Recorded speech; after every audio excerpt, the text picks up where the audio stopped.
ఈరోజు మనం తెలుసుకోబోతున్న స్టోరీ కొత్త కాపురం 5వ భాగం. రమేష్ ఆఫీస్కి బయలుదేరుతూ ఉండగా ఫోన్ రింగ్ అయింది. తల్లి కనకం నుంచి కాల్ రాగానే రమేష్ మొహం పాలిపోతుంది. పక్కనే స్వప్న సోఫాలో కూర్చొని కాఫీ తాగుతుంది. హలో అమ్మా, ఏంటి ఈ టైంలో ఫోన్ చేశావు? అంతా బాగున్నారా? నాన్నెలా ఉన్నారు? రే రమేషు, అంతా బాగున్నారా? మీ నాన్న నిన్ను కోడల్ని చూడాలని పట్టుబట్టారు. మేము ఇప్పుడే బస్సు ఎక్కావరా, సాయంత్రం కల్లా సిటీ బస్ స్టాండ్కి వచ్చేస్తాం. ఆండాలకు చెప్పవాక సర్ప్రైజ్ ఇద్దాం అనుకుంటున్నా. అమ్మో, అమ్మా నాన్న వస్తున్నారా ఇప్పుడా? సరే సరే, నేను బస్ స్టాండ్కి వచ్చి పికప్ చేసుకుంటాను, మీరు దిగ్గానే కాల్ చేయండి. ఫోన్ పెట్టేశాక రమేష్ కంగారుగా అటూ ఇటూ తిరుగుతూ ఉంటాడు. స్వప్న నవ్వుతూ తనని గమనిస్తుంది. ఏంటి బావుగారు, అత్తమ్మ కనకం గారు వస్తున్నారా? అంత టెన్షన్ పడుతున్నారేంటి? పిచ్చిదానా, నీకు మా అమ్మ గురించి తెలీదు. తను చాలా షార్ప్. మనం ఇలా క్లోజ్గా ఉండటం తను చూస్తే నీ తాట తీస్తుంది. ఆండాల అమాయకురాలు కాబట్టి పార్క్ సీన్ నమ్మేసింది. అంతేగాని మా అమ్మ ముందు ఇలాంటివి సాగవు. నువ్వు కొంచెం పద్ధతిగా ఉండు స్వప్న. అబ్బో, రానివ్వండి బావగారు, చూద్దాం. నా స్టైల్కి మీ అమ్మగారు కూడా ఫీదా అయిపోవలసిందే. రమేష్ తన తల్లిదండ్రుల్ని బస్టాండ్ నుంచి ఇంటికి తీసుకొస్తాడు. ఆండాలు వాళ్ళని చూడగానే సంతోషంతో ఉబ్బి తబ్బిబ్బవుతుంది. పరుగున వెళ్లి కనకం కాళ్ళకి నమస్కరిస్తుంది. అత్తమ్మగారు, మావయ్య గారు, ఎంత మంచి పని చేశారు. నాకు చెప్పకుండానే వచ్చేసారేమిటి? రెండు లోపలికి మీకు ఇష్టమైన పల్లెటూరు వంటలు ఇక్కడే వండి పెడతాను. నిన్ను చూడాలనిపించిందమ్మా ఆండాలు. ఈ సిటీ తిండి అరక్కపోయినా నీ చిరునవ్వు చూస్తే నా ఆకలి తీరిపోతుందనుకో. ఒరే రమేషు, కాళ్ళు ఇంకా మన పద్ధతుల్లోనే ఉందిగా, నువ్వేమన్నా మార్చేశావా? అబ్బే లేదు నాన్న, నేనేం చేసినా ఆండాలు మారదు, మార్చలేం కూడా. అవునమ్మా అండాలు, అంత క్షేమమే కదా. మా వాడు నిన్నేమి ఏడి పెంచడం లేదు కదా. ఈ మధ్య ఏవో సాఫ్ట్వేర్ ప్యాకేజీల గురించి నిద్రలో కూడా కలవరెత్తాడని చెప్పావు. ఇప్పుడంతా సెట్ అయిందా? అయ్యో, అలాంటిదేమీ లేదత్తమ్మగారు. రమేష్ గారు బంగారం, నన్ను చాలా బాగా చూసుకుంటున్నారు. ఆ సాఫ్ట్వేర్ టెన్షన్లన్నీ తగ్గిపోయాయిలండి. అప్పుడే స్వప్న కాలేజ్ నుంచి వస్తుంది. తన మోడ్రన్ చూడీదార్, చేతిలో బుక్స్ చూసి కనకం ముఖం అదోలా పెడుతుంది. నమస్తే అత్తమ్మగారు, బాగున్నారా? మావయ్య గారు మీరు కూడా వచ్చారా? ఎంత బాగుందో మిమ్మల్ని ఇక్కడ చూడ్డం. బాగున్నాను తల్లి. ఏంటి వేషం, అచ్చ సిటీ పిల్లలాగా మారిపోయావే. చదువు ఎట్టా సాగుతోంది? బావగారి మీద భారం ఏమైనా తగ్గిందా? చాలా బాగా సాగుతుంది అత్తమ్మగారు. బావగారు రోజు నాకు డౌట్స్ క్లియర్ చేస్తున్నారు. తను లేకపోతే నేను ఈ చదువు చదవలేను. మొన్న పార్కుకి వెళ్లి మరి నాకు పాఠాలు చెప్పారు అని రమేష్ వైపు చూస్తూ నవ్వుతూ అంది. స్వప్న అలా అనగానే కనకానికి ఎక్కడో చిన్న అనుమానం మొదలైంది. రమేష్ వెంటనే టెన్షన్ పడి మాట మారుస్తాడు. అమ్మా, అది తనకి సబ్జెక్ట్ కొంచెం కష్టంగా, అందుకే హెల్ప్ చేస్తున్నాను. ఆండలు, అమ్మ వాళ్ళకి స్నానాలకి నీళ్ళు పెట్టు, మావయ్య గారికి చల్లటి మజ్జిగివ్వు. సిటీలో ఏసీలో నిద్రపోవటం పల్లెటూరి వాళ్ళకి అలవాట్లేదు. అందుకే అందరూ ఇంటి మీద డాబా మీద పడుకోవాలని నిర్ణయించుకున్నారు. వెన్నెల్లో అందరూ కూర్చొని మాట్లాడుకుంటున్నారు. రే రమేషు, నీ ఆఫీస్ పనులు ఎట్టాగున్నారా? ఆండాలకి ఎవరైనా హెల్ప్ చేస్తున్నావా? తను ఒంటరిగా అలిసిపోతుంది. చేస్తున్నాను మమ్మీ. ఆండాలకి ఏ లోటు రానివ్వను. బావగారు ఆండాల కన్నా నా కోర్స్ గురించే ఎక్కువగా ఆలోచిస్తున్నారు అత్తమ్మగారు. ఈవేళ కూడా నా కాలేజ్ దగ్గర ఐస్ క్రీమ్ ఇప్పిస్తూ నా ఫ్యూచర్ గురించి ఎంత బాగా గైడ్ చేశారో తెలుసా? ఆ మాటకి ఆండాలు మౌనంగా ఉంది. కాని కనకం స్వప్న వైపు సీరియస్గా చూస్తుంది. రమేష్ కళ్ళల్లో కంగారు కనిపిస్తుంది. అవునా? రమేష్కి నా కోడల కంటే మరదల మీద అంత ప్రేమ పెరిగిపోయిందా? ఆండాలు, ఏంటి నీ చెల్లెలు ప్రతిదానికి బావా బావా అని వంత పాడుతుంది? పర్లేదులే అత్తమ్మగారు, తను చిన్నపిల్ల కదా, బావగారు హెల్ప్ చేస్తున్నారని ఉత్సాహంగా చెప్తోంది. ఇక అందరూ పడుకున్నాక కనకం ఆండాలుని ఒక మూలకి పిలిచి రహస్యంగా మాట్లాడుతుంది. పుల్లయ్య గుర్రు పెట్టి నిద్రపోతూ ఉన్నాడు. ఆండాలు, నా మాట విను. నీ చెల్లెలతో కొంచెం జాగ్రత్తగా ఉండు తల్లి. నేను వచ్చిన దగ్గర నుంచి గమనిస్తున్నా, రమేష్ గాడి మాటలన్నీ స్వప్న చుట్టూనే తిరుగుతున్నాయి. తను కూడా రమేష్ మీద ఎక్కువ హక్కులు చూపిస్తుంది. నీకు అసలు అనుమానం రావట్లేదా? పిచ్చి పిల్ల అత్తమ్మగారు, దానికి ఏది కరెక్టో ఏది తప్పో కూడా తెలీదు. అది బావగారిని సొంత అన్నేలాగా చూసుకుంటోంది. రమేష్ గారు కూడా దాన్ని చిన్నపిల్లలాగే చూస్తున్నారు. నువ్వు అనుకున్నట్టు అది సొంత అనేలా చూడడం లేదే తల్లి. దాని కళ్ళల్లో ఏదో మాయ కనిపిస్తుంది. రమేష్ గాడి చూపుల్లో కూడా ఏదో మార్పు కనిపిస్తుంది. అది ఇప్పుడు ఎదుగుతుందే, ఎదిగే పిల్లది. మన సాంప్రదాయాలు విలువలు దానికి చెప్పాలి. త్వరలోనే తన హద్దులు దాటేలో ఉందది. నా అనుమానం నిజం కాకూడదని కోరుకుంటున్నాను. ఆండాలు, నువ్వు అప్రమత్తంగా ఉండాలి.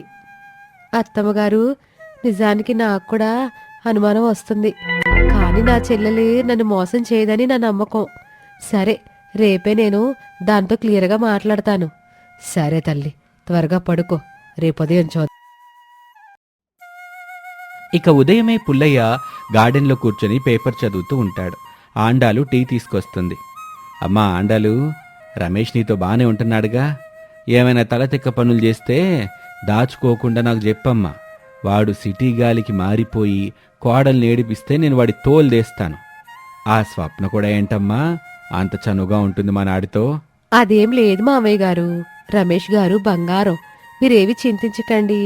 అంతా నా భ్రమేమో అనిపిస్తోంది. ఇక ఆండాలు లోపలికెళ్తుంటే ఆమె మనసులో భయము బాధ కలగలుపుగా పెరుగుతున్నాయి.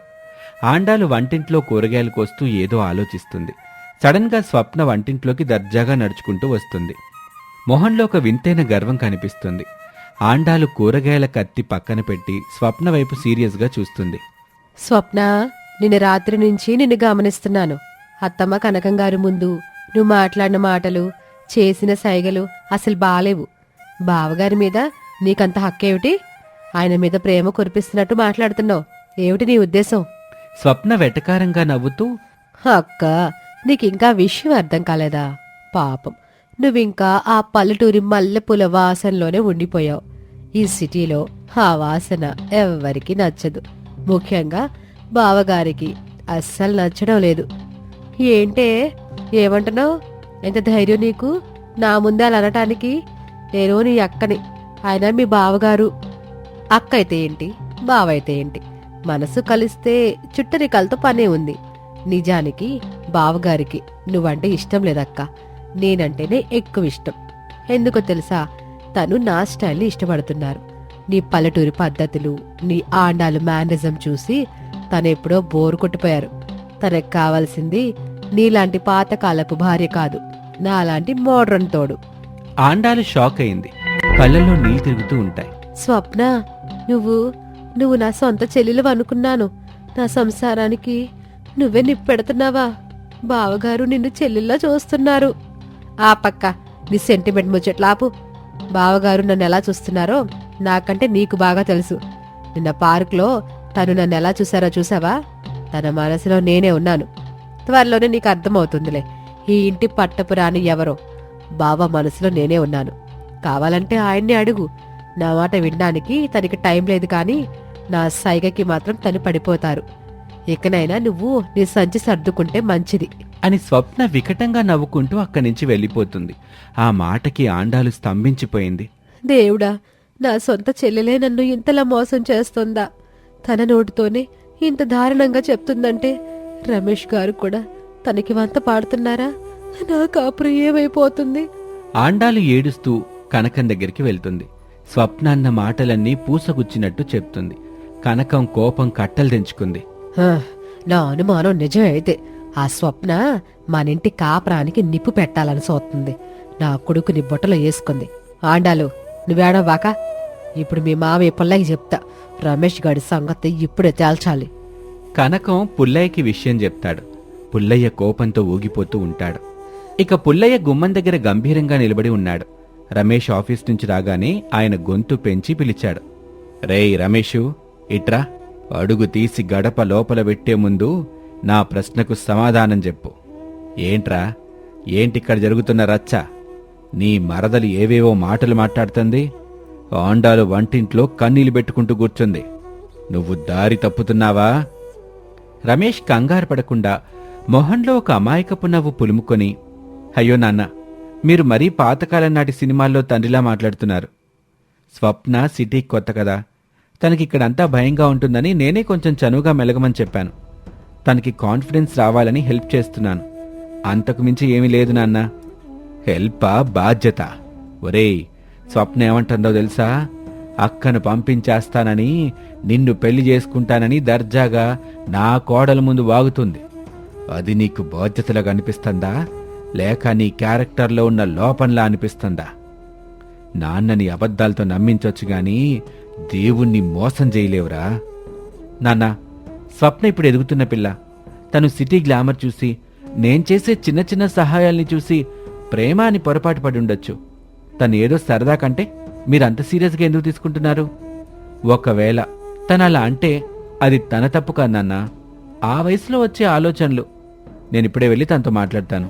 తనకి బుద్ధి చెప్పి మన పల్లెటూరి పద్ధతులు, విలువలు మళ్ళీ గుర్తు చేస్తాను. మీరేమీ అనుకోకండి నాన్నా, మీ కొడుకు ఎప్పటికీ తప్పు చేయడు. సరేలేరా, ఇప్పుడే వెళ్ళి ఆ పిల్లతో మాట్లాడు. రేపటికల్లా ఆ అమ్మాయి బుర్రలో నుంచి ఈ పిచ్చి ఆలోచనలన్నీ పోవాలి. లేకపోతే నేనే తనని మెడబట్టి ఊరికి పంపించేస్తాను. వెళ్ళు. రమేష్ అలా కవర్ చేసి కోపంగా నటిస్తూ స్వప్న రూంలోకి వెళ్తాడు.